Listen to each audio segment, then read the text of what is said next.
Hello students. तो 21st question देखिए। तो 21st और 22nd के लिए ये स्टेटमेंट है हमारी। Assume X Y Z W and P R matrices of order. तो देखो एक्स मैट्रिक्स है, उसका ऑर्डर 2/n है। वाई मैट्रिक्स का ऑर्डर है 3/k। जेड मैट्रिक्स है, इसका ऑर्डर है 2/p। और डब्ल्यू मैट्रिक्स है, इसका ऑर्डर है n/3। और पी मैट्रिक्स है, उसका ऑर्डर है p/k। ठीक है, रिस्पेक्टली।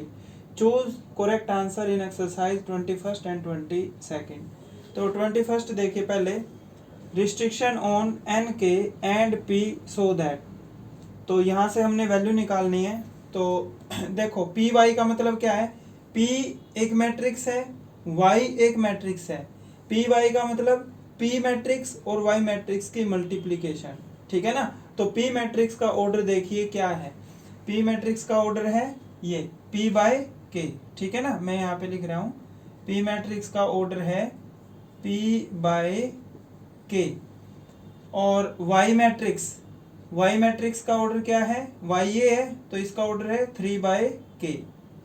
ठीक है ना, 3/k। जब मैंने तुम्हें मल्टीप्लिकेशन ऑफ मैट्रिक्स करवाई, तब मैंने बताया था तुम्हें दो मैट्रिक्सों की मल्टीप्लिकेशन कब पॉसिबल होती है। मान लो एक मैट्रिक्स है ए, इसका ऑर्डर है 2/3। एक मैट्रिक्स है बी, इसका ऑर्डर है 3/2। तो मल्टीप्लिकेशन कब पॉसिबल होती है, पहली मैट्रिक्स का कॉलम अगली मैट्रिक्स के रो के इक्वल होना चाहिए। ठीक है ना, तभी इन दोनों की मल्टीप्लिकेशन पॉसिबल है। उसी तरह से p और y की मल्टीप्लिकेशन कब पॉसिबल है, जब p मैट्रिक्स का कॉलम ये रो को रिप्रेजेंट कर रहा है, ये कॉलम को रिप्रेजेंट कर रहा है। तो p मैट्रिक्स का कॉलम, p मैट्रिक्स के अंदर कितने कॉलम है k, और y मैट्रिक्स के अंदर कितनी रो है 3। ठीक है ना। तो P मैट्रिक्स के अंदर P रो है और K कॉलम है।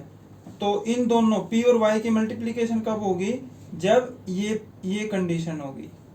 आगे बात समझ में। ठीक है, तो यहाँ पे K की वैल्यू क्या आ गई हमारी 3, और P की वैल्यू K के इक्वल आ गई। राइट, तो K की वैल्यू आ गई हमारी 3, और P की वैल्यू देखो ये और ये जो नई मैट्रिक्स आएगी उसका ऑर्डर ये होगा। ठीक है ना। अब आगे चलते हैं। प्लस और माइनस के लिए क्या बताया था मैंने, दोनों मैट्रिक्सों का सेम ऑर्डर होना चाहिए। ठीक है ना। तो यहाँ पे डब्ल्यू मैट्रिक्स है, डब्ल्यू मैट्रिक्स का ऑर्डर क्या है, देखो X Y Z W, X Y Z W. तो डब्ल्यू मैट्रिक्स का ऑर्डर क्या है n/3। ठीक है ना। और वाई मैट्रिक्स का ऑर्डर क्या है, ये x ये y, ये x मैट्रिक्स का ऑर्डर, ये y मैट्रिक्स का ऑर्डर। इसका ऑर्डर है हमारा 3/k। ठीक है ना, 3/k। राइट, तो क्या हो जाएगा, देखो इन दोनों की मल्टीप्लिकेशन कब पॉसिबल है, जब पहली मैट्रिक्स का कॉलम अगली मैट्रिक्स के रो के इक्वल हो। ठीक है ना। तो जो W मैट्रिक्स है उसका ऑर्डर आ जाएगा n/k। ठीक है ना। तो यहाँ पे देखो k की वैल्यू आ गई 3 और p की क्या हो जाएगी k। ठीक है, जो नई मैट्रिक्स आएगी ना WY मैट्रिक्स का ऑर्डर होगा n/k। ठीक है ना, n/k। ठीक है, तो ये ऑप्शन दे रखे हैं। तो यहाँ पे देखो फर्स्ट ऑप्शन है हमारा k = 3 एंड p = n। तो देखो यहाँ से p की वैल्यू क्या आ गई, k आ गई ना। यहाँ से क्या होगी, यहाँ से n की वैल्यू क्या आएगी k। तो ये चीज देखो ऑप्शन में है। तो n k = 3 तो है, लेकिन p की वैल्यू n के इक्वल है। तो देखो यहाँ से जो हमारी पी वाई मैट्रिक्स है, ठीक है ना, पी वाई मैट्रिक्स, जो पी वाई मैट्रिक्स है हमारी, उसका ऑर्डर क्या है, अभी बताया था मैंने p/k। ठीक है, order of P Y matrix यही बताया था ना, जो ए और बी का प्रोडक्ट होके आएगा उसका ऑर्डर ये होगा। ठीक है ना। तो पी वाई मैट्रिक्स पी और वाई का जो प्रोडक्ट होके आएगा उस मैट्रिक्स का ऑर्डर क्या होगा, पी के। देखो अगर ये ऑप्शन में होता P इक्वल टू के फिर तो कोई प्रॉब्लम नहीं थी, लेकिन इसने P की वैल्यू n के इक्वल दे रखी है, वो देखो कहां से आएगी। अब सिमिलरली जो डब्ल्यू वाई मैट्रिक्स है, order of W Y matrix is, जो डब्ल्यू वाई मैट्रिक्स है उसका ऑर्डर क्या होगा, n बाय के। और ये हमें पता ही है, दो मैट्रिक्सों के एडिशन करने के लिए क्या होना चाहिए, उनका ऑर्डर सेम होना चाहिए। ठीक है, पी वाई और डब्ल्यू वाई तभी ऐड होंगी जब इन दोनों मैट्रिक्सों का ऑर्डर क्या होगा, सेम होगा। ठीक है, for addition order of two matrices should be same, right. तो जो ऑर्डर पी वाई का है, पी वाई का ऑर्डर क्या है, पी के, वही ऑर्डर किसका होगा, डब्ल्यू वाई का। डब्ल्यू वाई का ऑर्डर क्या है, एन के। ठीक है ना, तो के की वैल्यू क्या है, 3 है ना। ठीक है, तो के से के कैंसिल आउट भी हो सकता है, तो पी की वैल्यू क्या आ गई हमारी, एन। पी की वैल्यू क्या आ गई, एन।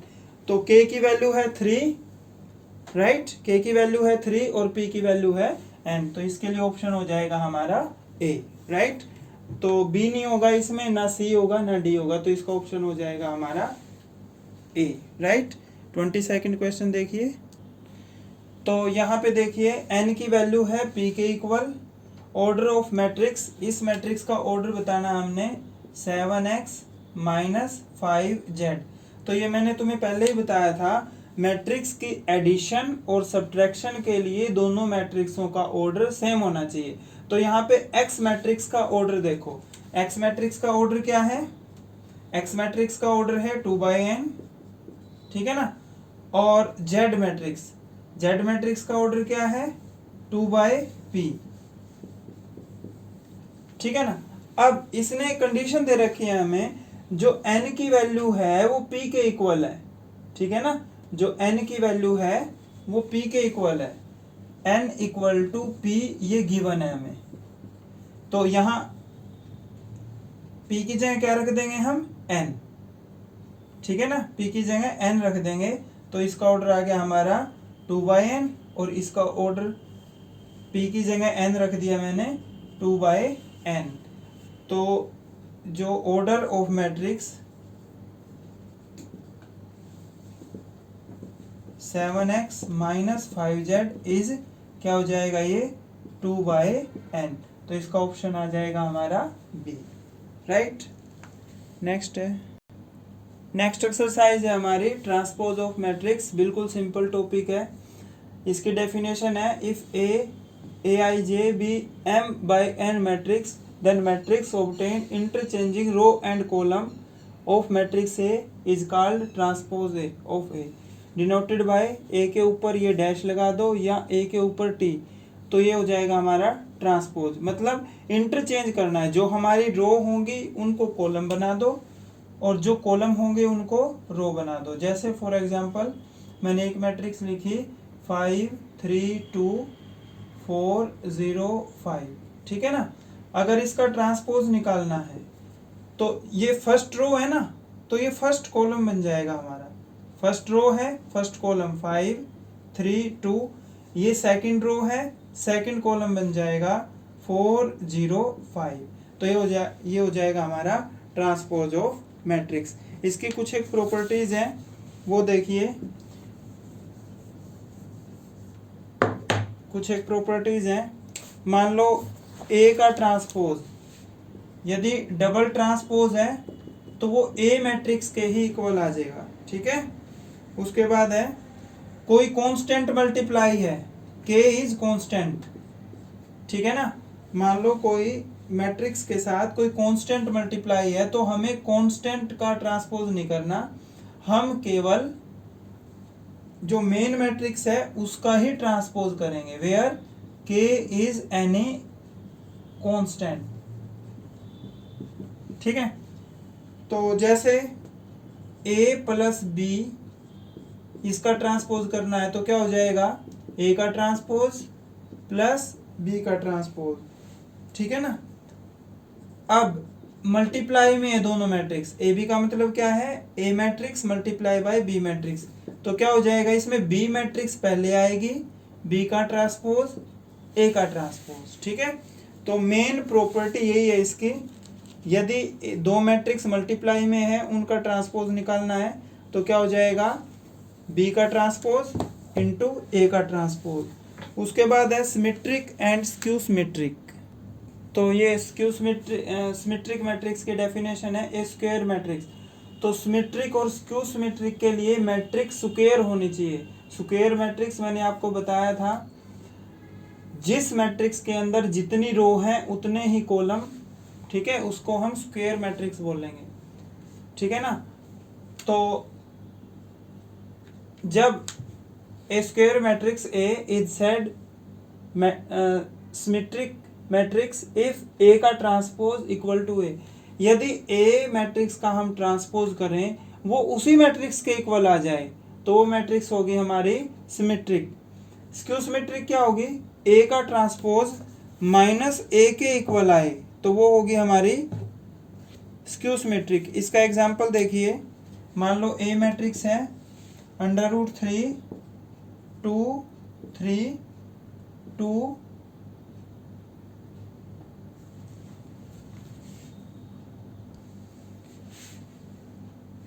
-1.5 -1 3 -1 1।